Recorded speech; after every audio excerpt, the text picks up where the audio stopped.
একটা মুসলমানের বাচ্চা বলো যে উলঙ্গ ছবি দেখে, তারে একবার বলো যে এই বেটা তুই এটা কাকে দেখছ মোবাইলে, যে নারী তার বিবস্ত্র ছবি দেখছো, এটা তোর মা? এই নাফরমান ছেলেরা, আমি বুঝি না, আমরা তো চেহারা দেখলেই বুঝি। আমি দাঁড় করাই, নারী আসক্ত ছেলে দাঁড় করাই, মোবাইলে উলঙ্গ ছবি দেখো আমি দেখাই, আমি দাঁড় করাই। বেনামাজি এক ওয়াক্ত সেজদা দাও নাই, আমি এখন দাঁড় করাই। আমি ইনশাআল্লাহ কোরআন সামনে বলবো, তো তুমিও কোরআন ধরে বলবা, কসম করে বলবা, আল্লাহকে কসম করে বলবা যে না, আমি নারী দেখি না, ছবি দেখি না, উলঙ্গ দৃশ্য দেখি না। বলো, এই তোমার মা? যাকে দেখো সে তোর মা বেটা, তোমার বোন, তোমার মেয়ে, তোমার ফুফু, তোমার খালা? এই অসভ্য, তো যাকে দেখো সেও তো কারো মা। তুমি কি চাও তোমার মাকে কেউ উলঙ্গ দেখো? কথা বলেন, একটা ছেলে বলো, বলো বাপ, বলো, বলতে হবে আজকে। বলো, তুমি চাও তোমার মাকে কেউ বিবস্ত্র দেখো? তোমার বোনকে, তোমার মেয়েকে, তোমার খালাকে, তোমার ফুফুকে? তাহলে তুমি কেন অন্যের মাকে দেখো? সে কি কারো মা না? সে কারো বোন না? সে কারো মেয়ে না? সে কারো খালা না? সে কারো ফুফু না?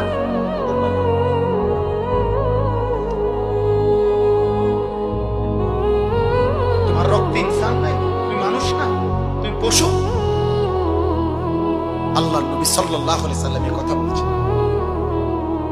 এই কথা নবীজি বলছেন। নবীজি, আমি তো বললাম না, রাসূলুল্লাহ সাল্লাল্লাহু আলাইহি সাল্লাম এক যুবককে এই কথা বলছেন। এই যুবকের এই কথা বলার পরে যুবকের কলিজায় এমন ধাক্কা লাগছে, যুবক বলছে, ইয়া রাসূলুল্লাহ, আল্লাহর কসম আমি আর কোনোদিন জিনার রাস্তায় পা বাড়াবো না।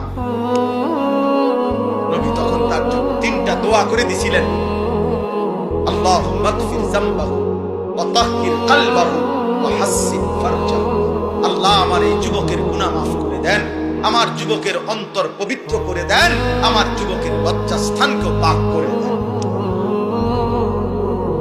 আজ দোয়া করলাম, যদি কোনো যুবক সিদ্ধান্ত নাও এই মাহফিলে বসে আমি আর নারী দেখবো না, ছবি দেখবো না, আব্বা চাহিদা পূরণ হবে না।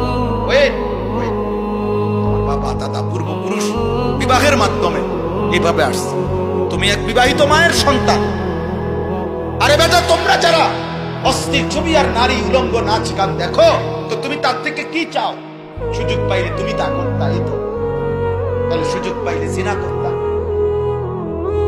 এই নারী যদি তোমার কাছে একাকিত্বে আসতো তো কি করতা? ব্যভিচার করতা তার সাথে। তাহলে ব্যভিচারের কারণে যদি সন্তান হতো, তার পরিচয় কি? অথচ তুমি তো এক পবিত্র মা বাবা, স্বামী স্ত্রীর ইসলামের হুকুমে, আল্লাহর হুকুমে এক মা বাবা, এক নারী পুরুষ একত্রিত হওয়ার বরকতে তুমি পৃথিবীতে আসছো। তুমি তো এক পবিত্র মা বাবার পবিত্র সন্তান, তো তুমি কেন অপবিত্র কামনা করো? এর দ্বারা কি তুমি তোমার মাকে অপমান করো না? এর দ্বারা কি তুমি তোমার বোনকে অপমান করো না? এর দ্বারা তুমি কি তোমার মেয়েকে অপমান করো না? আমি অনুরোধ করব, আফসোস করতে হবে বাবা, দুনিয়াতেও আখিরাতেও।